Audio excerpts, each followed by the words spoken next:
It was a quiet Tuesday evening, just after sundown, when Tasha heard the yelling. She'd worked the late shift at Rosie's Diner for over 6 years. Same coffee smell, same cracked leather booths, same tired regulars, nothing ever changed.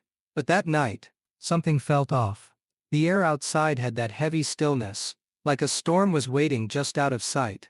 She was wiping down the counter when the shouting got louder. She looked up and saw flashing red and blue lights through the front window. Outside, two police officers were standing over a man. Ragged clothes, long gray beard, dirt under his fingernails. He wasn't yelling back. In fact, he barely moved. Just sat there on the sidewalk with his head down, arms wrapped around his knees like he was trying to disappear into himself. One of the officers nudged him with his boot and said something sharp, something that made a few customers near the window chuckle and shake their heads. "Damn vagrants," one of them muttered. "Always ruining the neighborhood." Tasha froze. That wasn't just any man. She'd seen him before, more than once. He always came by late, never asked for food, just sat by the dumpster or leaned against the wall for warmth. He never caused trouble, he never said a word. Tonight though, he looked broken, not drunk, not dangerous, just gone. She glanced around. The manager, Doug, was behind the counter pretending not to notice. The cops were talking into their radios now. One of them had already pulled out a zip-tie handcuff. The man didn't even flinch. And Tasha, she did something she couldn't explain. Even later, she stepped outside. "Evening, officers," she said, forcing a smile. They barely glanced at her. "Ma'am, go back inside. We've got it handled." "Handled," she repeated. "He's sitting there. That's it. He's not even talking." "He's trespassing," one of them snapped. "We've had complaints. Business owners want him gone." She hesitated. Her heart was pounding. She didn't know his name, didn't know his story, but something in her gut, something deeper than fear, told her this wasn't right. "I'm the one running the shift tonight," she said. "I'm not complaining." That made them pause. "You own this place." "No, but I serve the food, clean the floors, and deal with every customer that walks through that door. So yeah, I'd say I've got a say." They didn't like that. You could feel it, the tension shifting, hardening. One of them stepped closer. "Look, lady, you want to feed every hobo in town, that's your business. But this guy's got priors.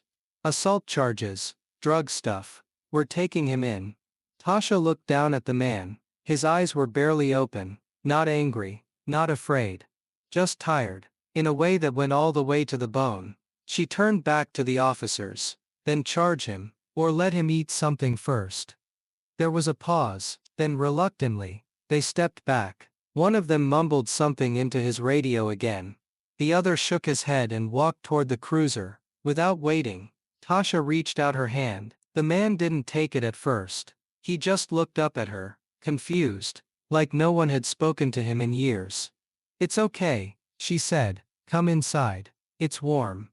He stood slowly, shakily, and together they walked into the diner, past the booths, past the judgmental stares, all the way to a small table in the corner.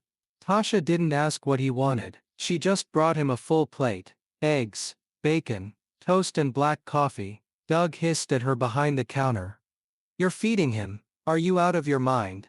"He's a person," she said simply. "That's all I need to know." And with that, she walked back to her station and kept working, not knowing that someone at the far booth had just pulled out their phone and started filming, not knowing that within 12 hours, millions of people would know her name, not knowing that this quiet act of kindness would set off a chain of events no one could have predicted. But that night, all she saw was a hungry man, and all she gave him was dignity. Tasha came in the next morning like she always did, 30 minutes early, earbuds in, sipping a gas station coffee that tasted like regret. She had no idea that while she was sleeping, her world had already started to shift. Rosie's Diner looked the same, smelled the same, but there was a buzz in the air she couldn't quite name. Doug didn't greet her. He just stood by the coffee machine scrolling through his phone, jaw tight. "Rough morning?" she asked. He looked up slowly. "You don't know, do you?" Know what? He turned the screen toward her. A TikTok. 24 million views. Tasha blinked. The video showed her from behind walking that homeless man inside the diner. It had a slow piano track in the background, and a big white caption across the top. She saw a man, not a threat. The caption faded into a stitched reply video. A woman narrating in soft, tearful tones. This waitress stood up to the cops for a man nobody else cared about. And the world needs to see more of this. Then more clips, zoom-ins, people crying, resharing, comments flooding in. Protect this woman at all costs. What a queen. This gave me goosebumps. But wait, why was he treated like that to begin with? Tasha stared in disbelief. Who filmed this? Doug shrugged. Some tourist. We had a couple people passing through from out of town. One of 'em must have caught it. She rubbed her forehead. I didn't do it for views. Doesn't matter. It's out there now, and people are asking questions. By noon, 3 local reporters had called the diner. By 2, the owner had sent Doug a furious email. Shut this down. No political drama in the restaurant. Fire her if you have to. But it was too late. The video was already viral. Then came the follow-ups. People trying to ID the man in the clip. Screenshots circulating. Faces blurred. Theories thrown around. Some claimed he was dangerous.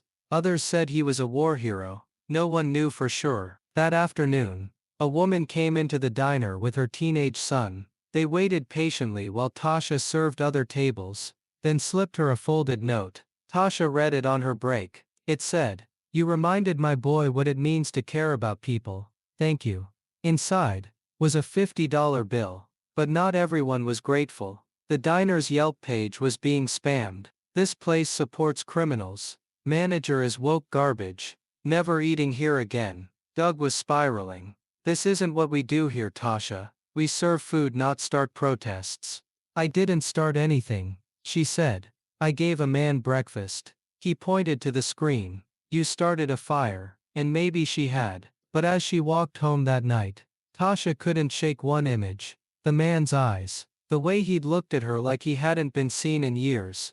That wasn't politics. That was human. Still, she felt the pressure building. From above. From online. From the very ground she walked on. And then came the bikes. Not one. Not two. The next morning, she showed up to work, and found the entire parking lot filled big black motorcycles, lined up in rows like soldiers. Dozens of them. Leather jackets. Teesum, American flag, patches, dog tags. For a second Tasha thought she was dreaming. Doug peeked out the window, and turned pale. What the hell is this? Tasha stepped outside. One of the bikers, tall, bald, scarred across the cheek, walked up to her and held out his hand. You're the girl who fed Carter, he said. Tasha blinked. Carter, the man you brought inside. That's Staff Sergeant Carter Jennings. Served 3 tours. Got left behind by the country he served. But not by us. She stared at the sea of bikers behind him. Veterans. All of them. You fed our brother when nobody else would. We don't forget that. And just like that, her life would never be the same again. By noon that day, the diner didn't look like the same place. People from all over town were showing up. But not for the pancakes or the coffee. They came to see the woman from the video. The waitress who fed the homeless vet. Some brought flowers. Others just wanted a photo.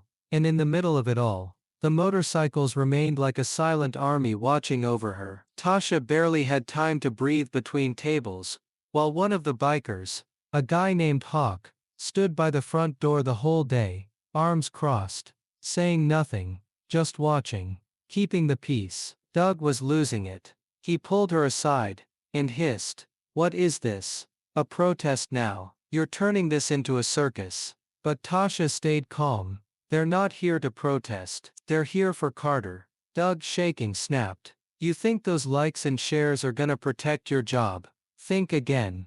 This is a business. And you're making it political. But the thing was, she hadn't posted the video. She hadn't asked for any of this. All she did was act on instinct. On decency. Still, the pressure was growing.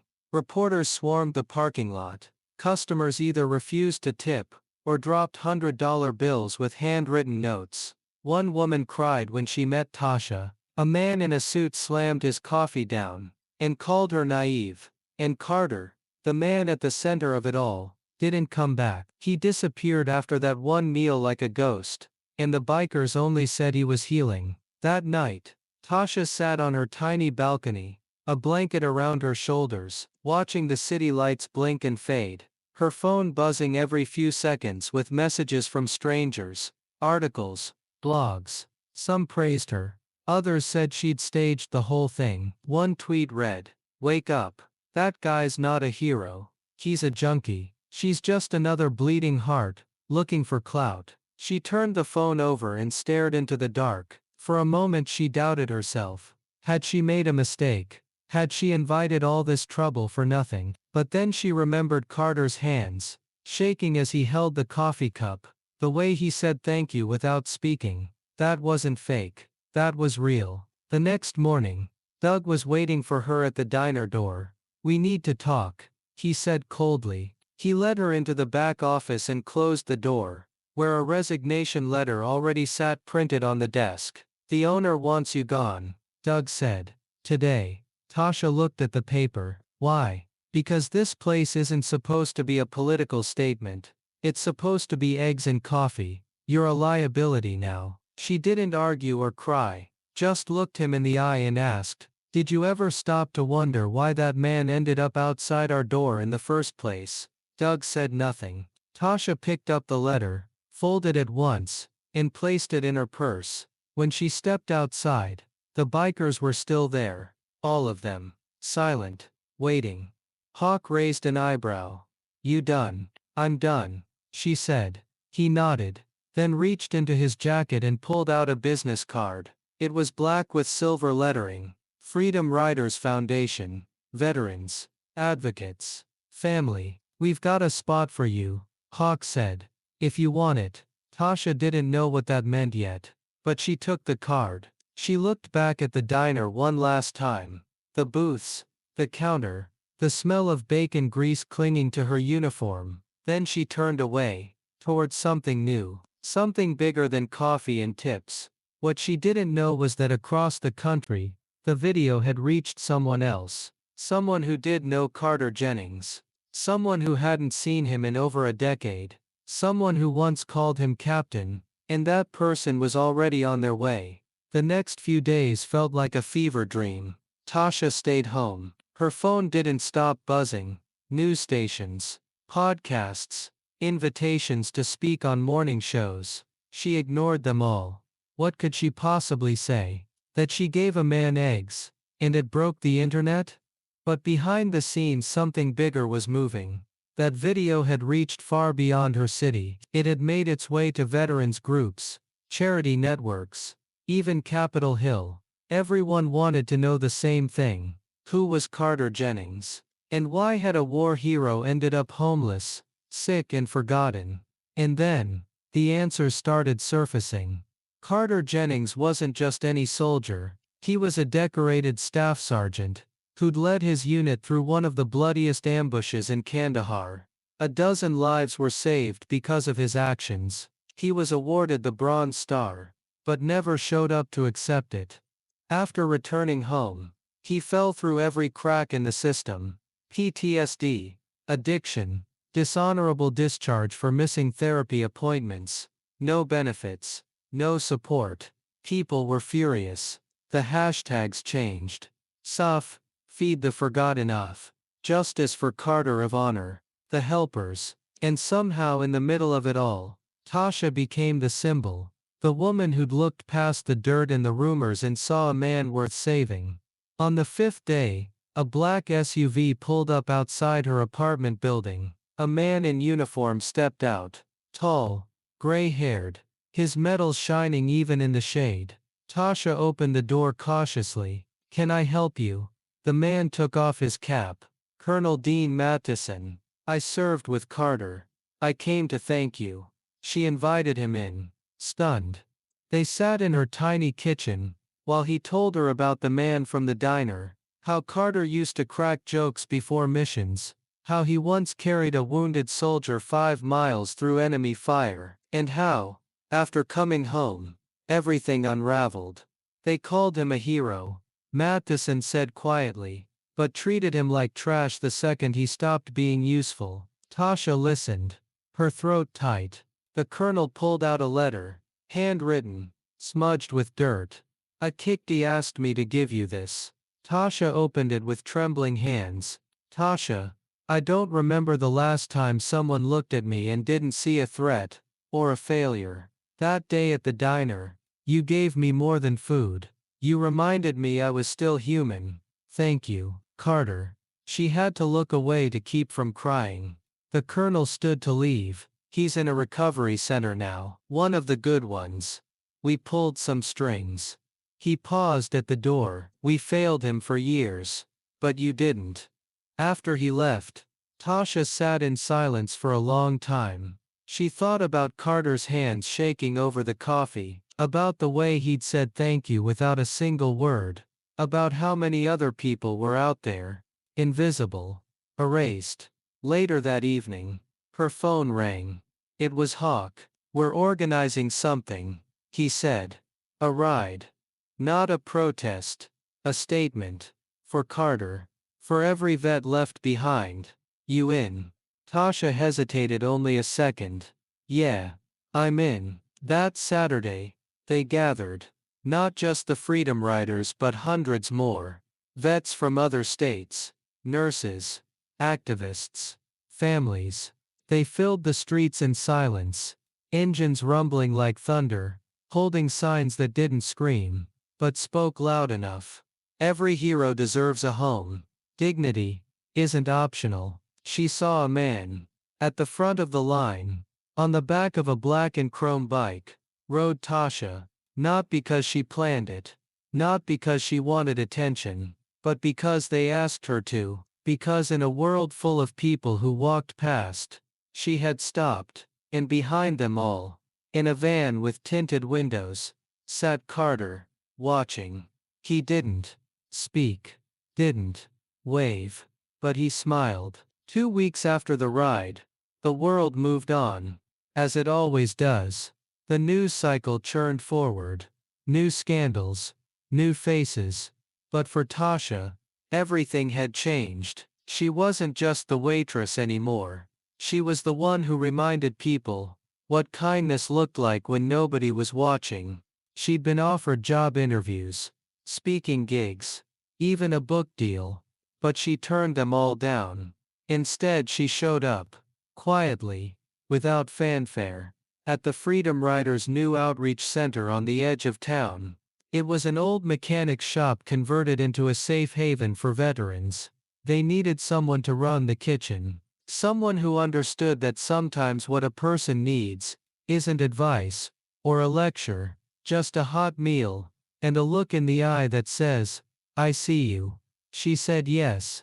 Every morning, Tasha unlocked the doors at 7 a.m. and brewed the first pot of coffee, and every morning, men and women trickled in, some in wheelchairs, some limping, some just staring at the floor, and she served them all.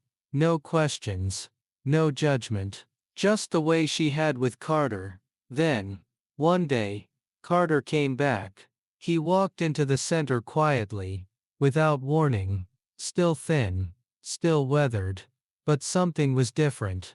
He stood straighter, his eyes were clearer. He wore clean clothes, and carried a folder under one arm. Tasha looked up from behind the counter and froze. He gave her a soft smile. Heard there was good coffee here. She laughed. One of those involuntary emotional laughs that sneak up on you. Then she stepped around the counter and hugged him without asking. They sat in the corner with 2 chipped mugs and caught up. He told her about the recovery center, about therapy, about reconnecting with his sister in Arizona, about the nightmares that were finally starting to fade. "I almost didn't come back," he admitted. "Didn't think I deserved to." "You don't need to earn your humanity, Carter," she said. "You just live it." He pulled out the folder and slid it across the table. "What's this?" "A proposal." he said. To turn the outreach center into a permanent support program. Housing, counseling, job placement. I want to help build it. For the others. For the ones who aren't lucky enough to go viral. Tasha opened it. Detailed plans. Budgets. Grant ideas. A list of names. You wrote all this. Every word. She looked up.